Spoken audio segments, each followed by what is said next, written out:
سبحان ربك رب العزة عما يصفون وسلام على المرسلين والحمد لله رب العالمين. السلام علیکم ورحمۃ اللہ وبرکاتہ. نحمده ونصلي ونسلم على رسوله الكريم وعلى آله الطيبين الطاهرين وأصحابه الأكرمين أجمعين وعلى من تبعهم بإحسان إلى يوم الدين. أما بعد، وقال تعالى في شان حبيبه الكريم: إن الله وملائكته يصلون على النبي يا أيها الذين آمنوا صلوا عليه وسلموا تسليما. اللهم صل على سيدنا محمد وعلى آل سيدنا مولانا محمد وبارك وسلم. برادران عزیز، جیسے آپ سب سماعت فرما رہے ہیں کہ ہم نے جانا ہے کہ یہ ماہ محرم اس کو نسبت ہے سید الشہداء امام ہمام امام حسین علیہ السلام اور آپ کے خانوادے سے، آپ کی شہادتوں سے. اور ہمارا یہ طریقہ کار رہا ہے کہ ہم ان ایام میں اہل بیت اطہار کے فضائل و مناقب کو قرآن و حدیث کی روشنی میں سنتے اور سناتے ہیں. کل ہم نے ہمارے بزرگوں کے طریقے کے لحاظ سے حضرت عمر فاروق رضی اللہ عنہ کی شہادت اور آپ کے فضائل کا ذکر سنا.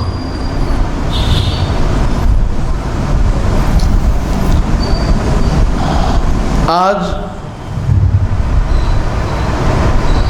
ہم ان آیات کریمہ کو جاننے کی سعادت حاصل کریں گے جس میں اللہ تبارک و تعالی نے اہل بیت اطہار کی فضیلت، ان کے اوصاف و کمالات کا ذکر فرمایا. ان میں بہت سی آیات مشہور ہیں جس کو ہم نے بارہا سنا ہے، اور کچھ آیات ایسی ہے کہ جن کو ہم کو جاننے اور سننے کی ضرورت ہے. پہلی آیت کریمہ جس کو ہم بارہا سنتے ہیں، جس کے اندر اللہ تبارک و تعالیٰ نے واضح طور پر اہل بیت اطہار کی محبت کا حکم فرمایا ہے، وہ آیت مودت ہے. اس کو اللہ اس انداز میں بیان فرماتا ہے کہ ارشاد ہوتا ہے: قُل لَا أَسْأَلُكُمْ عَلَيْهِ أَجْرًا إِلَّا الْمَوَدَّةَ فِي الْقُرْبَى، کہ اے حبیب آپ لوگوں کو سمجھا دیجئے، لوگوں کو بتا دیجئے کہ میں تم سے کوئی اجر، کوئی معاوضہ، کوئی بدلہ طلب نہیں کرتا، إِلَّا الْمَوَدَّةَ فِي الْقُرْبَى، لیکن میرے قرابت داروں سے محبت کرو، رشتہ داروں سے محبت کرو. برادران عزیز، جب یہ آیت کریمہ نازل ہوئی، اس آیت پاک کے اگر ہم شان نزول کو سنتے ہیں تو بات اور واضح ہوگی. طبرانی شریف میں حدیث موجود ہے، حضرت ابن عباس رضی اللہ عنہما اس کی روایت فرماتے ہیں. آپ فرماتے ہیں: لما نزلت هذه الآية قل لا أسألكم عليه أجرا إلا المودة في القربى قالوا يا رسول الله من قرابتك هؤلاء الذين وجبت علينا مودتهم. حضرت ابن عباس روایت فرماتے ہیں کہ جب یہ آیت کریمہ نازل ہوئی تو اس پر صحابہ کرام نے عرض کیا: یا رسول اللہ، یہ آپ کے کون سے رشتہ دار ہیں، یا آپ کے کون سے قرابت دار ہیں کہ جن کی محبت قرآن سے واجب کر دی گئی ہے؟ حضور پاک نے ارشاد فرمایا: علی و فاطمۃ و ابناہما، او کما قال رسول اللہ صلی اللہ علیہ وآلہ وسلم. ارشاد ہوا کہ یہ علی ہے، یہ فاطمہ ہے، یہ امام، ان دونوں کے دونوں شہزادے امام حسن امام حسین ہیں کہ جن کی محبت اللہ نے ہر مومن پر واجب کی ہے۔ برادران عزیز، اگر اس آیت کریمہ کا آپ پس منظر دیکھتے ہیں کہ کن حالات میں یہ آیت کریمہ نازل ہوئی، تو آپ جانیں گے کہ حضور پاک صلی اللہ علیہ وسلم ہجرت فرما کر مدینہ منورہ تشریف لے گئے، اور وہاں پر کیونکہ آپ کا ساز و سامان، گھر بار، جو کچھ تھا وہ مکہ مکرمہ میں تھا، لیکن اسلام کی ترویج و اشاعت کے لیے، اسلام کے پیغام کو عام کرنے کے لیے، اللہ کی طرف بلانے کے لیے حضور پاک نے ہجرت فرمائی۔ اور کیونکہ سب کچھ یہاں چھوڑ دیا تو صحابہ اکرام نے یہ بات کو غور کیا کہ حضور پاک کے کاشان اقدس میں کئی دن فاقہ چل رہا ہے، کبھی پانی پی کر، کبھی کھجور کھا کر، اس طریقے سے حالات چل رہے ہیں، تو صحابہ اکرام کی محبت و غیرت نے گوارا نہ کیا۔ قربان جائیں انصار صحابہ اکرام پر کہ انہوں نے کہا کہ ہم کھائیں اور ہمارے آقا گھر میں آپ کے کچھ نہ ہو، یہ کیسے ممکن ہے؟ انہوں نے مشورہ کیا، مشورہ کر کر جو کچھ ان کے پاس مہیا تھا وہ سب لا کر حضور کی بارگاہ میں پیش کر دیا۔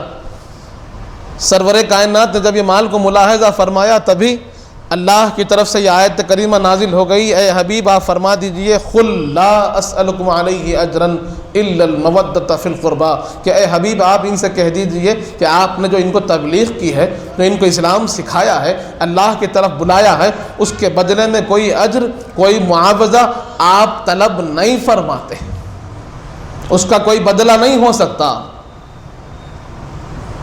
اس کے بعد اللہ نے یہاں پر استثناء منقطع رکھا اور فرمایا الا المودۃ فی القربى، اگر تم ہمارے حبیب کے لیے کچھ کرنا چاہتے ہو، ان کی خوشنودی، ان کی رضا حاصل کرنا چاہتے ہو، ان کو خوش کرنا چاہتے ہو، تو وہ ذات گرامی بے نیاز ہے، ان کو مال و متاع سے کوئی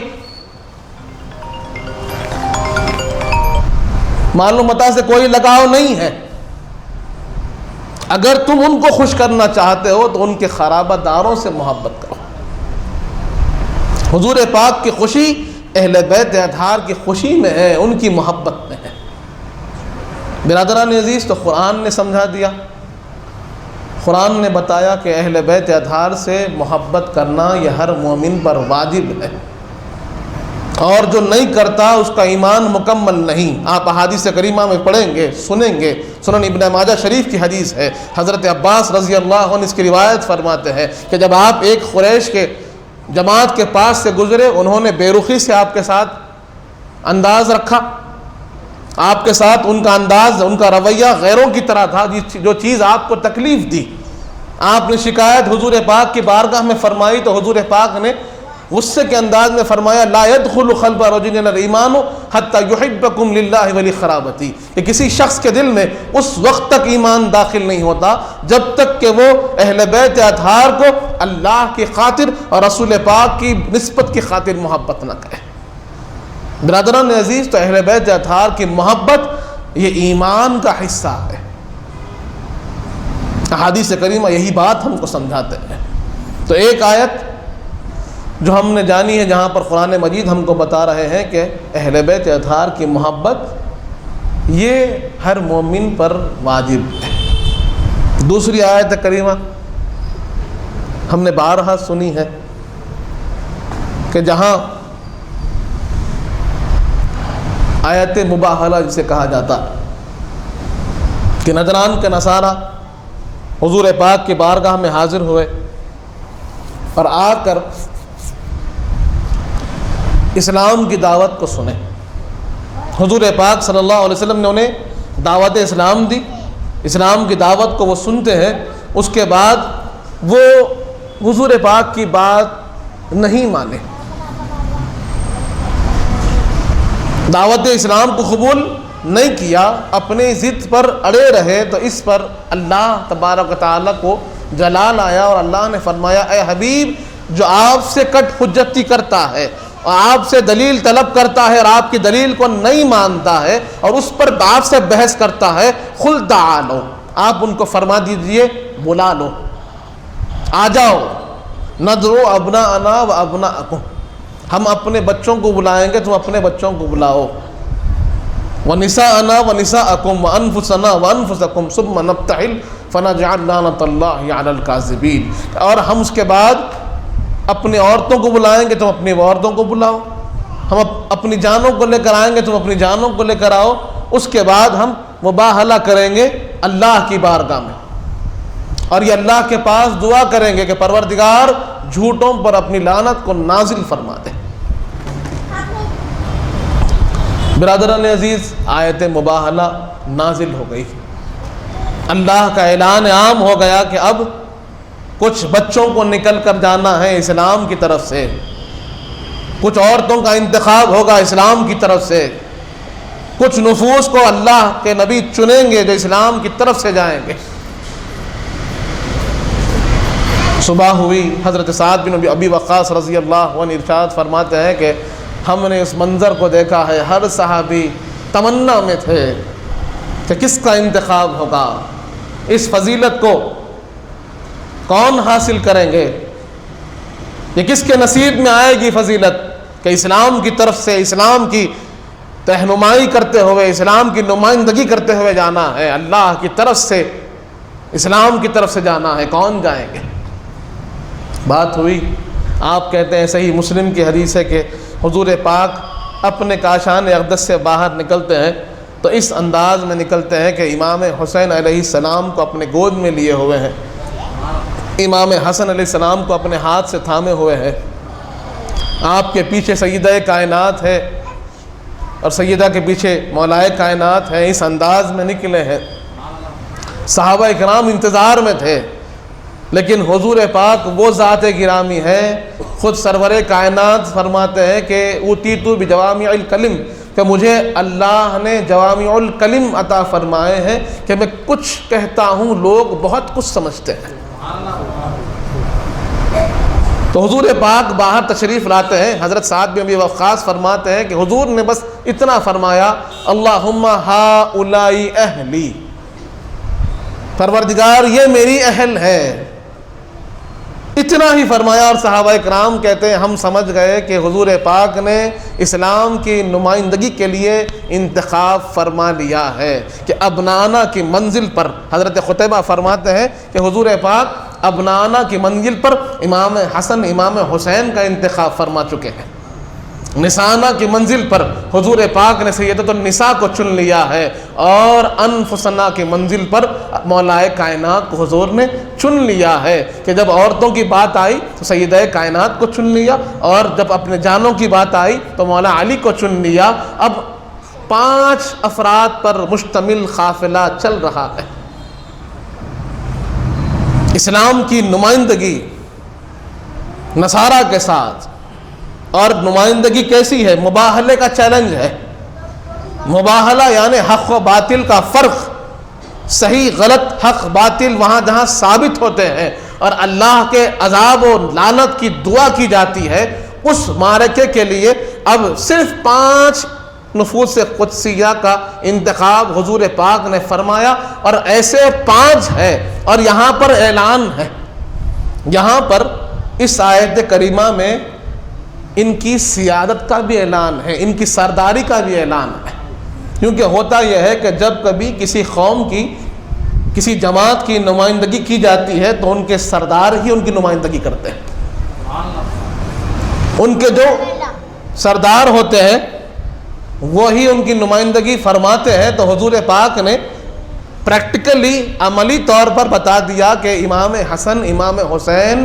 بچوں اور نوجوانوں کے سردار ہیں، جس کو حدیث پاک میں بعد میں حضور پاک نے واضح فرمایا کہ جب فرشتے حضور پاک کی بارگاہ میں حاضر ہوئے، اور کیسا فرشتہ ہے جو آج تک کبھی کرۂ ارض پر نہیں اترا تھا، اب وہ اللہ کی بارگاہ سے استأذنا، اذن طلب کرتا ہے کہ پروردگار میں آپ کے حبیب پاک کی بارگاہ میں حاضر ہونا چاہتا ہوں اور آج تک کبھی نہیں گیا، اس تمنا کے ساتھ جا رہا ہوں کہ ان کے دیدار سے مشرف ہو جاؤں۔ تو اللہ نے کہا خالی ہاتھ نہیں، یہ خوشخبری لے کر جانا۔ اب وہ فرشتہ جو پہلی مرتبہ حضور کی بارگاہ میں حاضر ہو رہا ہے، وہ فرشتہ حاضر ہوتا ہے، عرض کرتا ہے کہ اللہ نے آپ پر سلام بھیجا ہے اور یہ خوشخبری آپ کو سنانے کا حکم دیا ہے کہ ان الحسن والحسین سیدہ شباب اہل الجنہ، کہ امام حسن امام حسین جنت کے نوجوانوں کے سردار ہیں،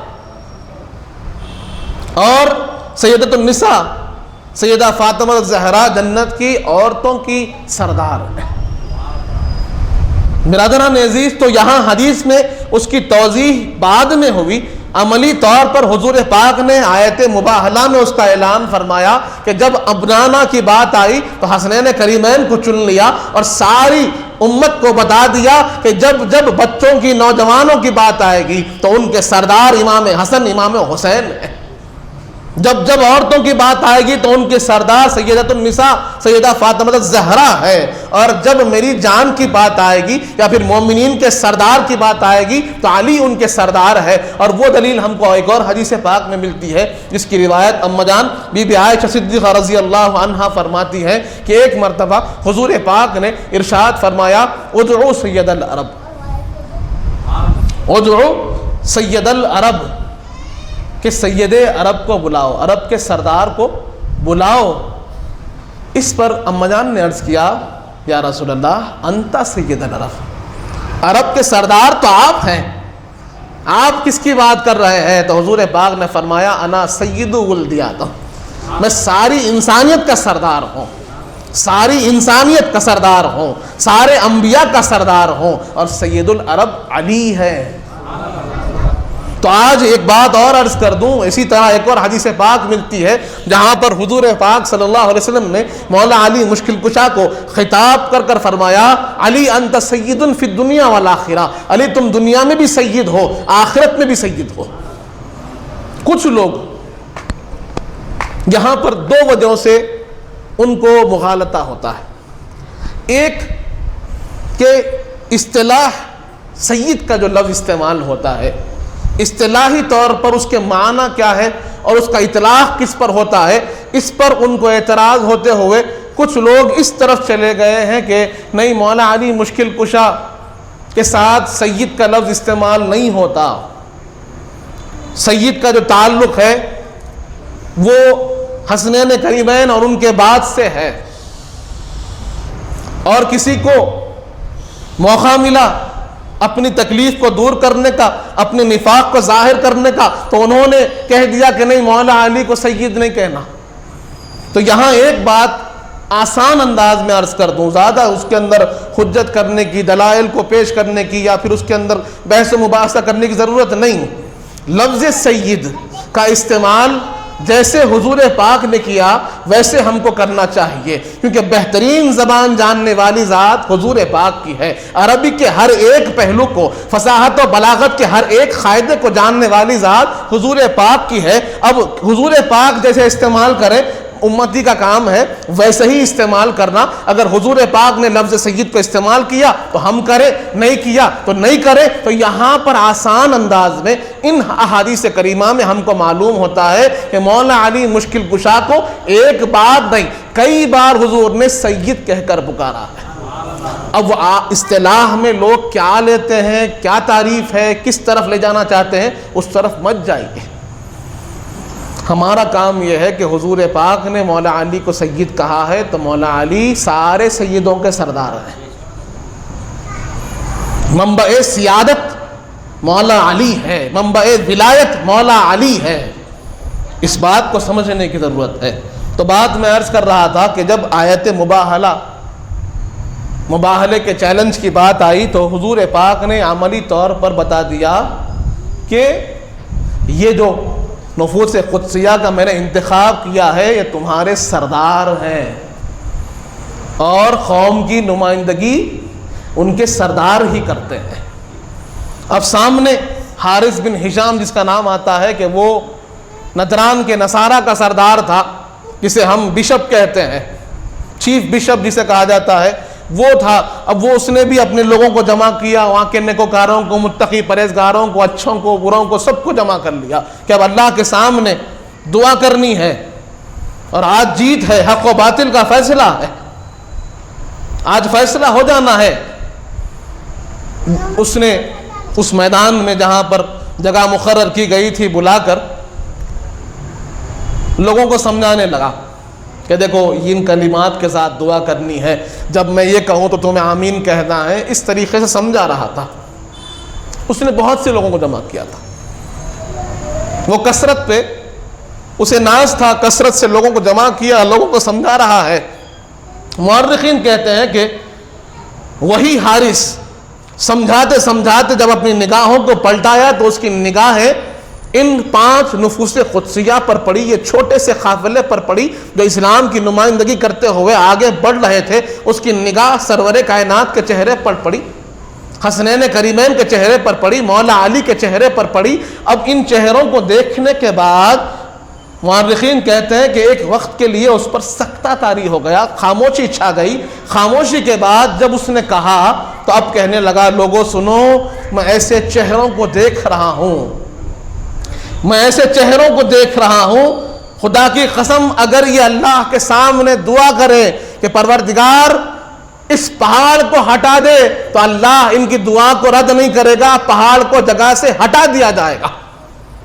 اور میں یہ بھی دیکھ رہا ہوں کہ اگر یہ نفوس قدسیہ, اگر یہ چہرے, اگر یہ ہاتھ تمہارے خلاف میں اٹھ جائیں اور ان کی زبان اقدس سے تمہارے خلاف بددعا نکل جائے, اللہ کے لعنت کے نزول کی دعا تمہارے حق میں اگر ہو جائے تو سنو, میں دیکھ رہا ہوں کہ یہ قوم تباہ و تاراج ہو جائے گی, ہماری نسلیں مٹ جائیں گی, پھر ہماری بقا کا کوئی ذریعہ باقی نہیں رہے گا. میں تمہیں مشورہ دیتا ہوں کہ ان سے مصالحت کر لو, ان سے سمجھوتا کر لو اور یہاں سے راہ فرار اختیار کرو.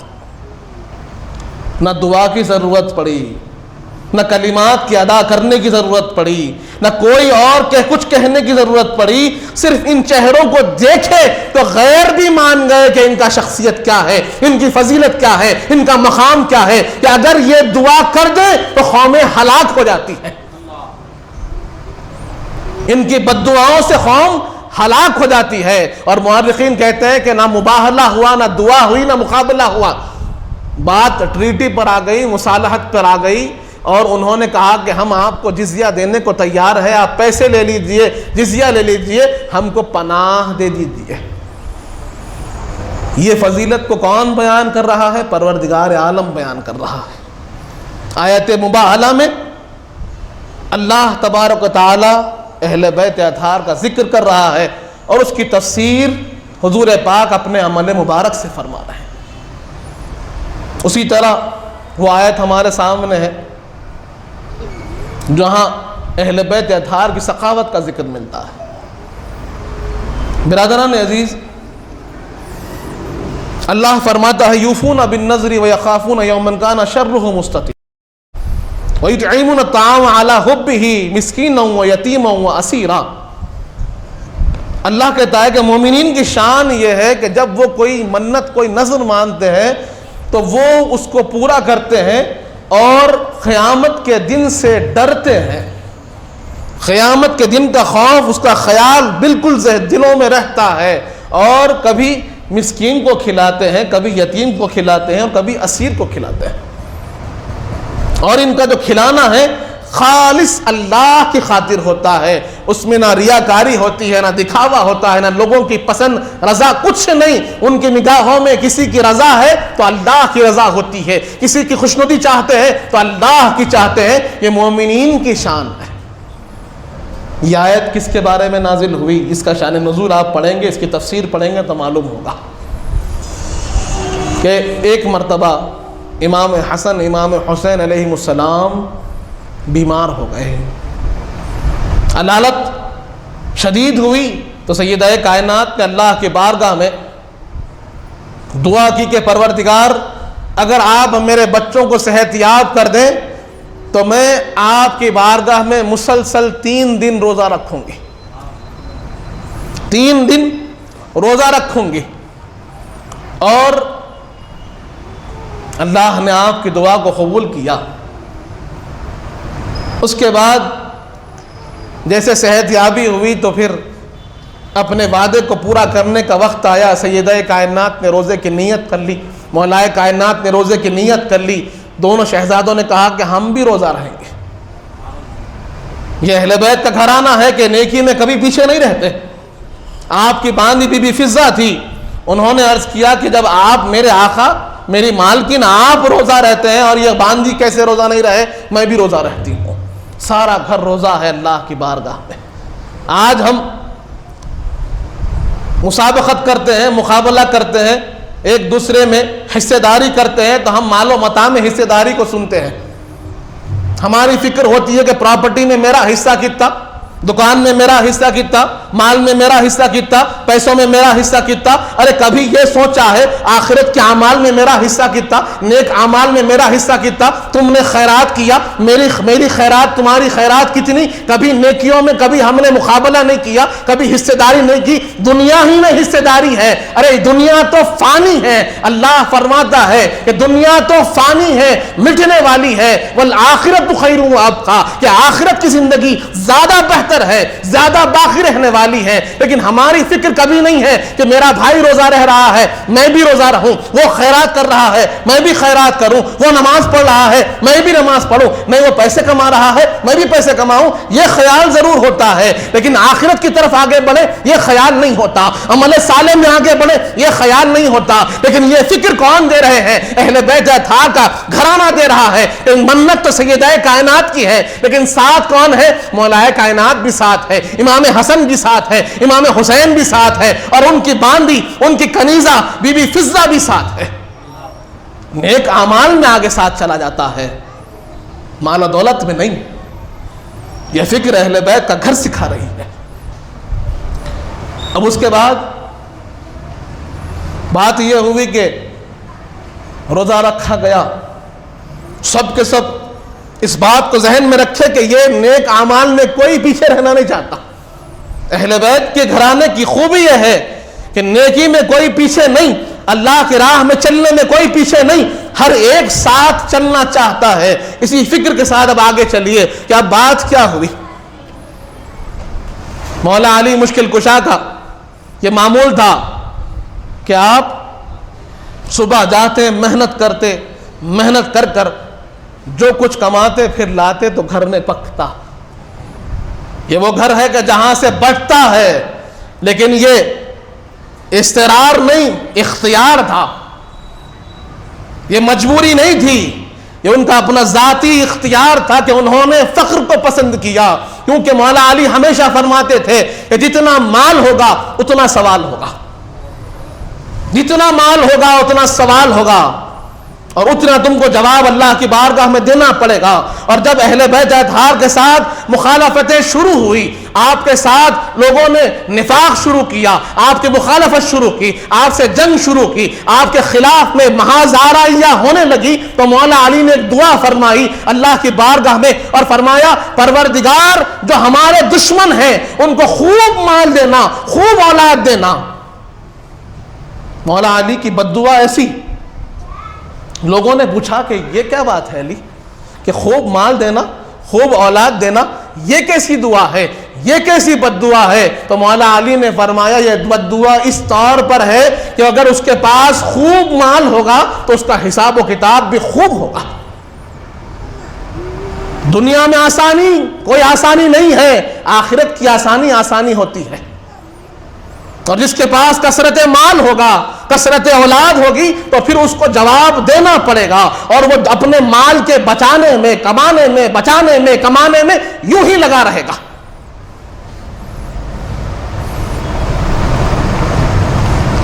اور نہ اس کو آخرت کی فکر ہوگی, نہ آخرت کا خیال ہوگا. یہ مولا علی کی بد دعا ہے کہ مولا علی کے مخالفین کو اللہ نے خوب مال دیا, خوب اولاد دی, اور اسی کی خاطر وہ لڑ مر گئے. برادران عزیز, اب بات کیا ہوئی کہ روزہ رکھا گیا. روزے کے بعد افطار کا وقت آیا. مولا علی مشکل کشا آٹا لے کر آئے ہیں, سیدہ کائنات کو لا کر آپ نے پیش کیا. سیدہ کائنات اب آٹے کو گوندتی ہیں، آپ کی باندھی روٹی ڈالتی ہیں، روٹی بنی، افطار کے لیے تیاری کی گئی، اور قریب تھا کہ افطار کا وقت ہو، روٹی کھائے جائے، روزہ کھولا جائے۔ تبھی گھر پر آواز آئی، یا اہل بیت رسول اللہ، اے اللہ کے رسول کی اہل بیت، میں مسکین ہوں، میرے پاس کھانے کو کچھ نہیں، مجھے کھانے کو دیجیے۔ مولا علی مشکل کشا نے اپنی روٹی اٹھائی اور کہا کہ دے دو۔ اسی خیال کے ساتھ چلیے، میں نے عرض کیا کہ اہل بیت کا گھرانہ وہ ہے کہ نیکی میں کبھی پیچھے نہیں، روزے میں ساتھ ہے تو روٹی دینے میں بھی ساتھ ہے۔ ادھر مولا علی نے روٹی دی تو سیدہ نے کہا میری بھی روٹی لے جاؤ، تو سیدہ کی روٹی گئی تو امام حسن امام حسین نے بھی ضد کی کہ میری بھی روٹی دے دو۔ باندی نے کہا کہ میں کیسے کھاؤں، میری روٹی بھی دے دو۔ سارا گھر خیرات میں بھی ساتھ ہے، خیرات کر دیا، بھوکے پیاسے ہیں، روزے کی شدت ہے، پانی پیتے ہیں، روزہ کھولتے ہیں۔ اب 3 دن مسلسل روزہ رکھنے کی نیت ہے، دوسرے دن پھر روزہ رکھا گیا، پھر وہی سلسلہ ہے کہ روزہ رکھا جاتا ہے۔ مولا علی مشکل کشا باہر جا رہے ہیں، لے کر آ رہے ہیں، روٹی بنائی جا رہی ہے۔ قریب ہے کہ اللہ کا کیا منشا ہے، اس کی کیا مرضی ہے، دیکھیے قریب ہے کہ روزہ کھولا جائے، پھر آواز آتی ہے، یا اہل بیت رسول اللہ، میں ایک یتیم ہوں، میرے ماں باپ کوئی نہیں، اور جس کا کوئی نہیں ہوتا اس کے آپ ہوتے ہیں، میں آپ کی بارگاہ میں حاضر ہوا ہوں، مجھے کھانے کو دیجیے۔ پھر 5 روٹیاں اٹھائی جاتی ہیں، دے دی جاتی ہیں۔ تیسرے دن کا روزہ رکھا گیا، اب 2 دن کی بھوک و پیاس ہے، اس کے بعد پھر روزہ رکھا جاتا ہے، پھر وہی معاملہ ہوا، سارا جو روٹین تھا ویسے ہی روٹی بنائی جاتی ہے۔ تیسرا دن وہی وقت، پھر آواز آتی ہے، اے اہل بیت رسول اللہ، میں یتیم اب اسیر ہوں، ابھی قید سے چھوٹا ہوں، کوئی پرسان حال نہیں، مجھے کھانے کو دیجیے۔ ساری روٹیاں اٹھا کر دے دی جاتی۔ یہ خیرات ہے اہل بیت اطہار کی، یہ سخاوت اس انداز کی ہے کہ جس کے کوئی اور مثال نہیں ملتی۔ اسی لیے دادا پیر قبلہ نے فرمایا، صاف مضمون ہے سورہ دہر کا، صاف مضمون ہے سورہ دہر کا، مانگنے والا جب کوئی بھی آ گیا، آپ کے در سے پھر وہ نہ خالی گیا، سیدہ فاطمہ، سیدہ فاطمہ، کہ اس گھر پہ جو جاتا تھا اسے ملتا ہی تھا، آج بھی اس در پہ جو جاتا ہے اسے ملتا ہی ہے۔ یہ قرآن ہم کو بتا رہا ہے۔ برادران عزیز، اس کے بعد ہوا یہ کہ اب شہزادے کمزوری سے، بھوک کی شدت سے کمزور ہو گئے، اور روایت میں آتا ہے کہ کبوتر کے بچوں کی طرح کانپنے لگے۔ سیدہ کائنات نے کہا کہ علی، بچوں کو تم ان کے نانا رسول پاک کے پاس لے جاؤ۔ حضور پاک صلی اللہ علیہ وسلم کی بارگاہ میں شہزادوں کو پیش کیا گیا۔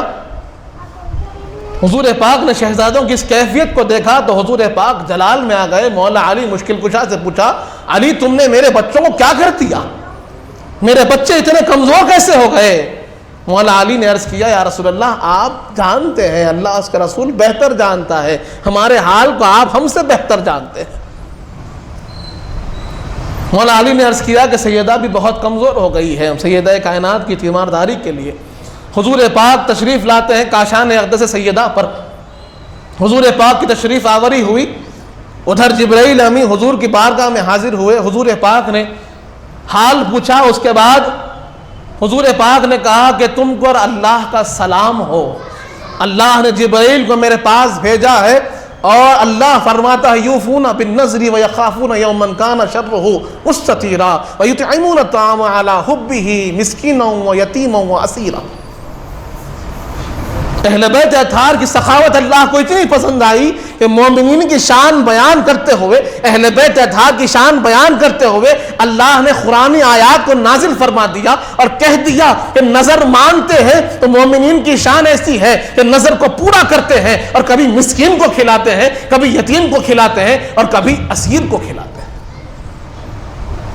اللہ کو اہل بیت اطہار کی سخاوت اتنی پسند ہے کہ قرآن اس کی گواہی دے رہا ہے۔ برادران عزیز، یہاں پر لوگوں کا اعتراض ہوتا ہے، تو ایک بات عرض کر دوں، بات سمجھانے کے لیے، بات زیادہ تفصیل سے بیان کرنے کی ضرورت نہیں، چھوٹے انداز میں۔ پہلی آسان بات تو یہ ہے کہ آپ مفسرین کو پڑھیں گے، وہاں پر آپ کو روایات ملیں گی، سند کے ساتھ روایات ملیں گی جس کا انکار ممکن نہیں۔ اکابر مفسرین محدثین نے نقل کیا ہے، بتایا ہے، اس کے بعد بھی کسی کو یہ خیال ہو کہ نہیں بھائی کیا ضرورت ہے، اہل بیت کے تو بہت فضائل ہیں، پھر ایسی آیتوں کو لا کر نہیں اہل بیت کے بارے میں اچھے بولنے کی ضرورت کیا ہے؟ تو آپ قرآن کے اسلوب کو پڑھیں گے تو بات سمجھ میں آئے گی کہ یہ تھوڑا سا ہٹ کر معاملہ ہے، کیونکہ جب بھی قرآن نے ذکر کیا ہے کس کا؟ خیرات کا، خیرات کے ذکر میں، دینے کے ذکر میں قرآن ذکر کرتا ہے مسکین کا، یتیم کا، اور اکثر قرآن نے پہلے یتیم کا ذکر کیا پھر مسکین کا ذکر کیا۔ کئی جگہ قرآن نے ذکر کیا ہے، قرآن کا ایک اسلوب ہے، اللہ کا کلام ہے، اس میں کبھی فرق، اس کی حکمت پہ کوئی شک نہیں ہو سکتا۔ تو اللہ نے جب بھی خیرات کا ذکر کیا ہے تو مسکین کا ذکر ہوتا ہے، یتیم کا ذکر ہوتا ہے، فقیر کا ذکر ہوتا ہے، ذوی القربہ کا ذکر ہوتا ہے، آپ دیکھیں گے۔ لیکن جتنی دوسری خیرات کی آیات ہے، صدقات کی آیات ہے، زکوٰۃ کی آیات ہے، کہیں پر آپ کو اسیر کا ذکر نہیں ملے گا، کہیں پر جا بجا جہاں جہاں قرآن میں زکوٰۃ کا ذکر آیا، صدقات کا ذکر آیا، مسکین اور یتیم تو ملیں گے لیکن اسیر کہیں نہیں ملے گا سوائے اس آیت کے، کیونکہ یہاں پر اسیر آیا تھا اس لیے اللہ نے اسیر کا بیان کیا۔ یہ واقعے کی مطابقت میں اور اسی ترتیب میں بیان کیا کہ پہلے مسکین، پھر یتیم، پھر اسیر۔ قرآن کو پڑھے تو معلوم ہوگا، ارے اہل بیت اطہار کی شان اللہ بیان کرتا ہے، اور اللہ یہ چاہتا ہے کہ مخلوق مومنین ان کی شان کو جانے اور وہ بھی شان بیان کرے۔ تم کسر شان کی کوشش کرتے ہو، یہ ممکن نہیں۔ قرآن کو سچے سلیم دل کے ساتھ پڑھو، قرآن تم کو سمجھائے گا، قرآن تم کو بتائے گا، اسلوب قرآن تم کو سمجھائے گا۔ برادران عزیز، قرآن مجید میں اہل بیت اطہار کی سخاوت کا ذکر ہے، قرآن مجید میں اہل بیت کی محبت کا ذکر ہے، قرآن مجید میں اہل بیت اطہار کی سیادت کا ذکر ہے۔ اسی طرح ایک مشہور آیت اور ہے جس میں اللہ نے اہل بیت اطہار کی پاکی کو بیان کیا۔ ہم نے بارہا اس آیت کریمہ کو سنا جسے ہم آیت تطہیر کہتے ہیں۔ اللہ فرماتا ہے انما یرید اللہ لیذھب عنکم الرجس اہل البیت ویطہرکم تطہیرا۔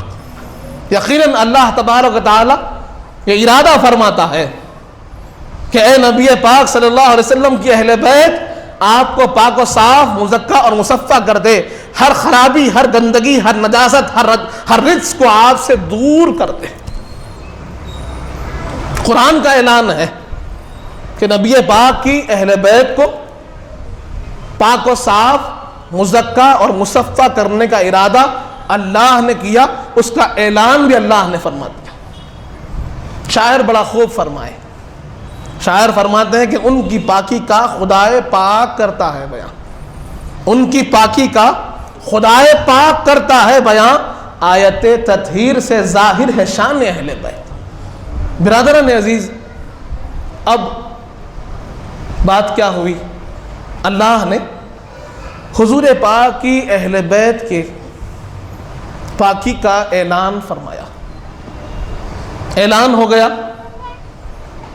اب یہاں پر بھی کچھ لوگوں کو اعتراض ہوا، کیونکہ حضور پاک نے واضح طور پر کہہ فرما دیا تھا، صحیح مسلم کی حدیث ہے کہ علی تم سے صرف مومن ہی محبت کر سکتا ہے، لا یحبک الا مؤمن ولا یبغضک الا منافق، کہ تم سے صرف مومن محبت کریں گے اور منافق تم سے بغض رکھیں گے۔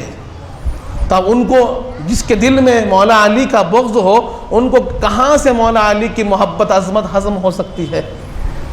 اب وہ پھر اعتراض کرتے ہیں بھئی یہاں پر آپ مولا علی کو کیوں شامل کر رہے ہیں؟ آیت تطہیر میں جہاں پر اللہ نے پاکی کا بیان کیا، ہر ایک خرابی سے دوری کا بیان فرمایا، تو وہاں پر آپ پنجتن پاک کو کیوں شامل کر رہے ہیں؟ اب علمی سوال ہے، علمی اعتراض ہے. علمی اعتراض یوں ہوتا ہے کہ بھائی آپ قرآن کے سیاق و سباق کو دیکھیے، اوپر کی نیچے کی آیات کو دیکھیے، ایک تسلسل بیان کو دیکھیے کہ قرآن کس کا بیان کر رہا ہے. تو جب آپ ان آیات کو پڑھیں گے تو آپ کو معلوم ہوگا کہ اوپر جو آیات چل رہی ہیں وہ امہات المومنین کے بیان میں ہے.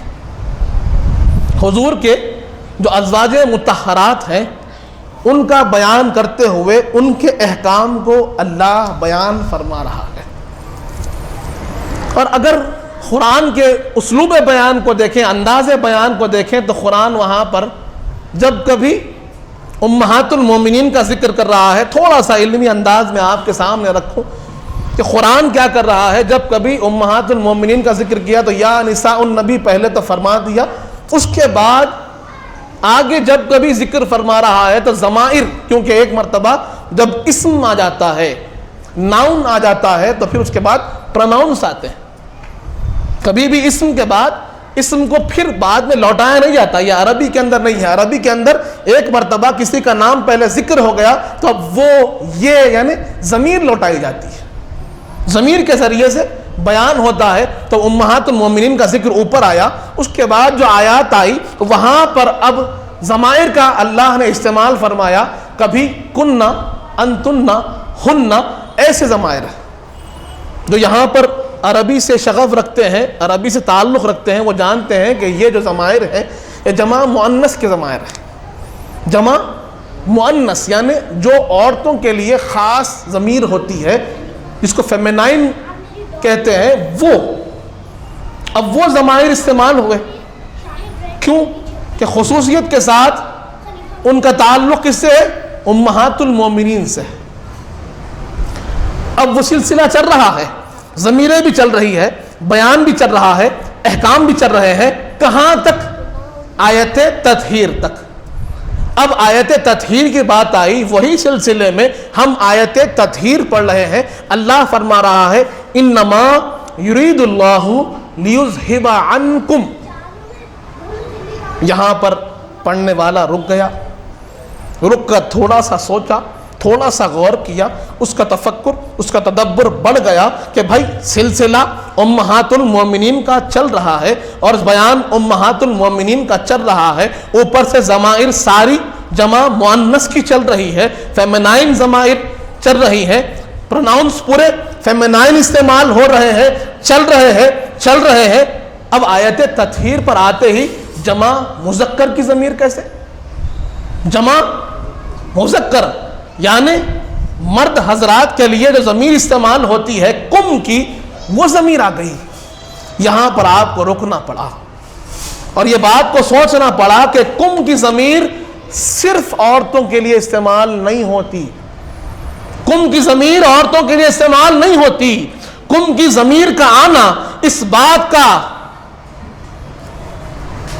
بیٹھو بیٹا، کم کی ضمیر کا آنا اس بات کی طرف اشارہ کر رہا ہے کہ یہ زمین تقاضا کرتی ہے 3 مردوں کا، کم سے کم 3 مردوں کا تقاضا کرتی ہے. جمع کی ضمیر کم سے کم 3 کا تقاضا کرتی ہے اور مذکر کی ضمیر تقاضا کرتی ہے 3 مردوں کا. تو اب قرآن یہ بات کو سمجھا رہا ہے، آیت تطہیر یہ بات کو سمجھا رہی ہے، اللہ کا کلام یہ بات کو سمجھا رہا ہے کہ یہ آیت کے اندر صرف عورتیں شامل نہیں ہیں، اس کے اندر 3 مرد بھی ہونے ہیں.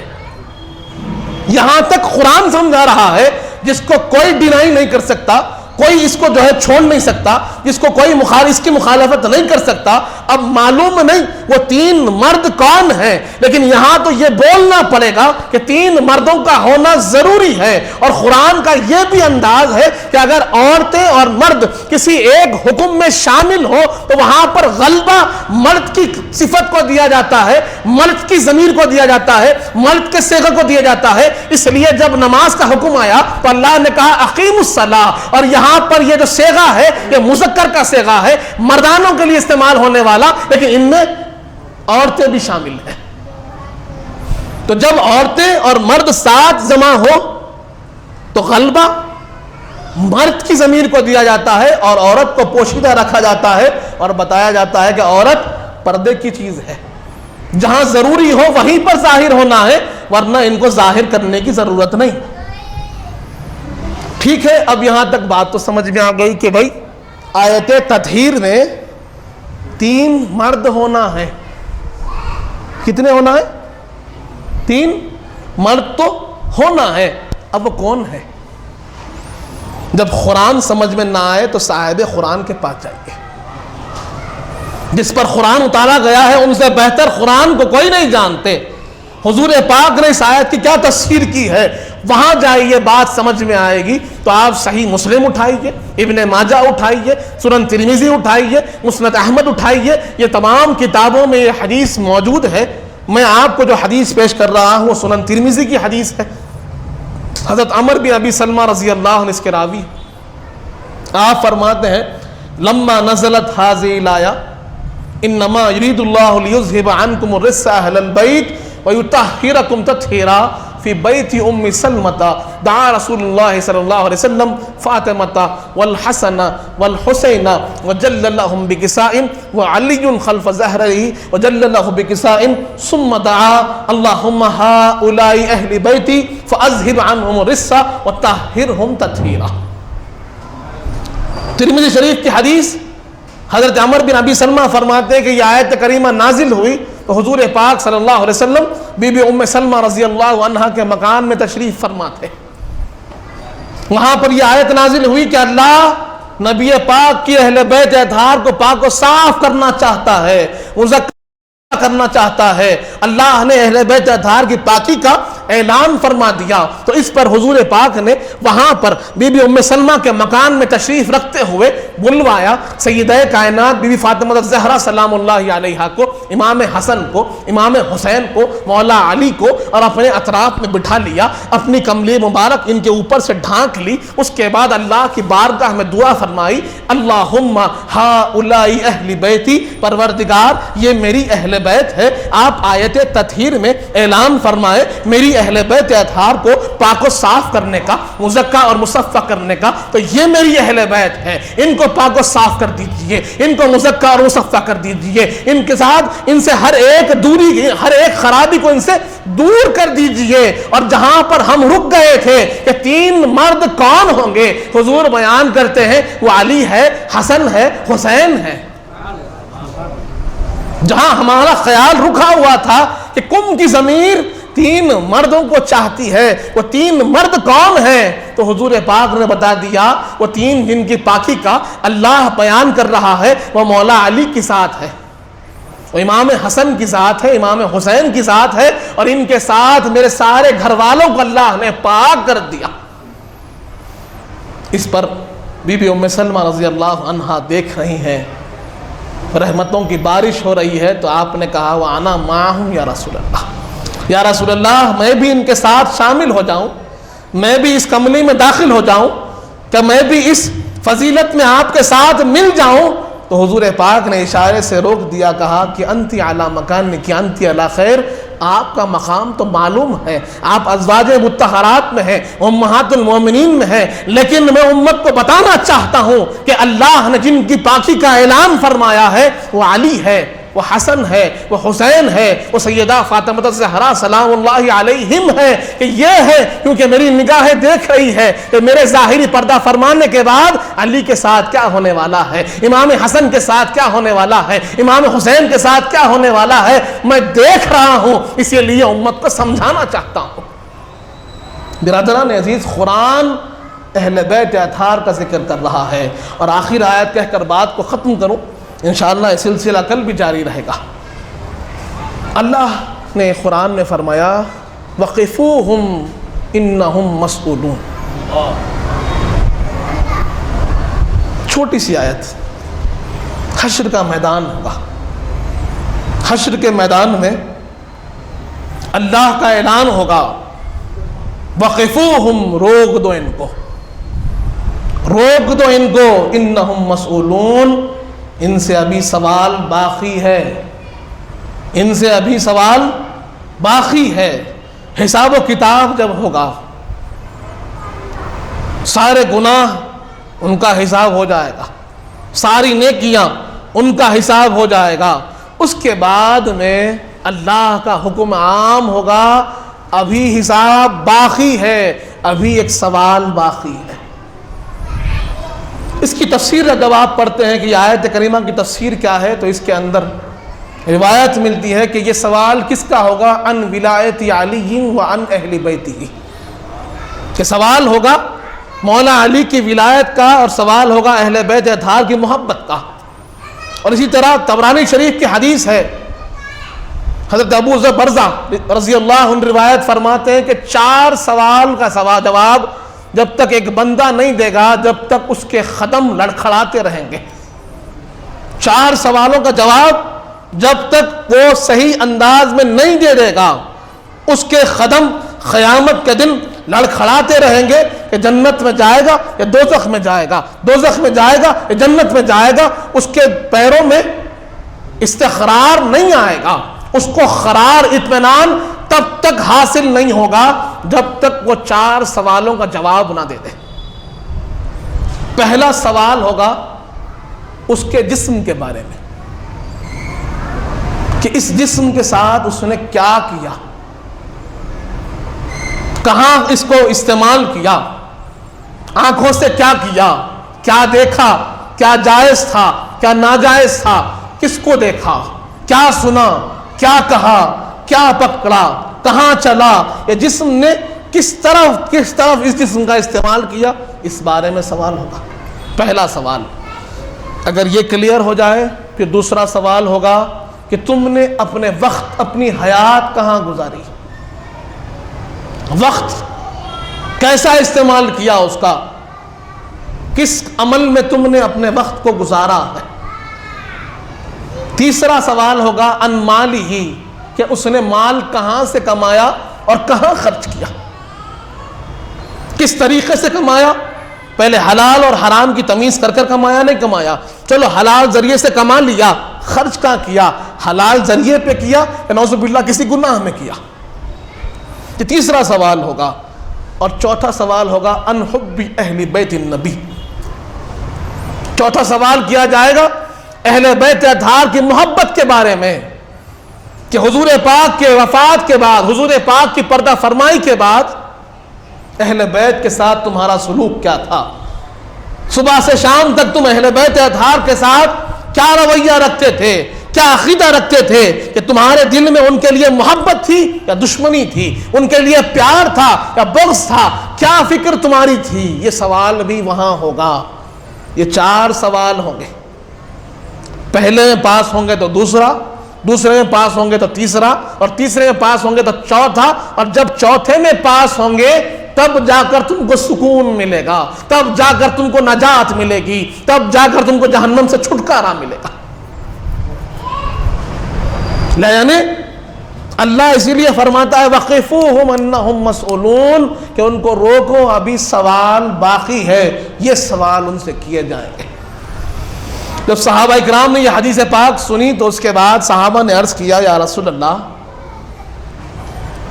آپ کی محبت یعنی اہل بیت اطہار، حضور پاک کے گھر والے، حضور پاک سے محبت اور حضور پاک کے گھر والوں سے محبت کی دلیل، علامت کیا ہوگی؟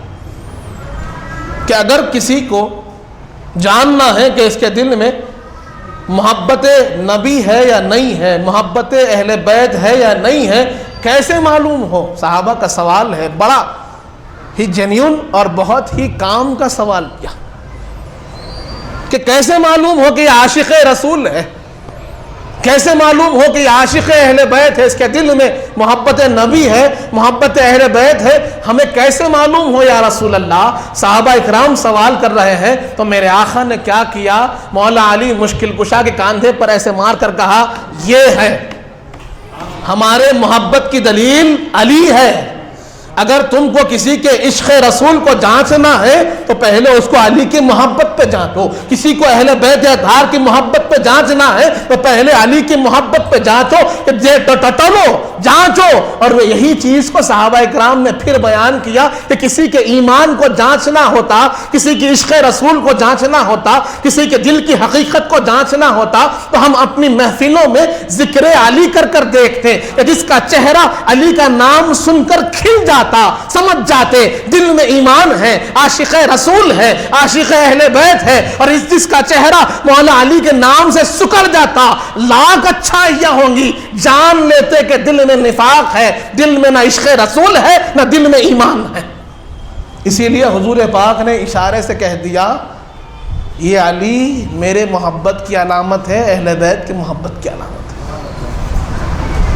واضح طور پر احادیث موجود ہے, آیات کی تفسیر موجود ہے, لیکن آج لوگ پھر بھی گمراہی کی طرف جا رہے ہیں.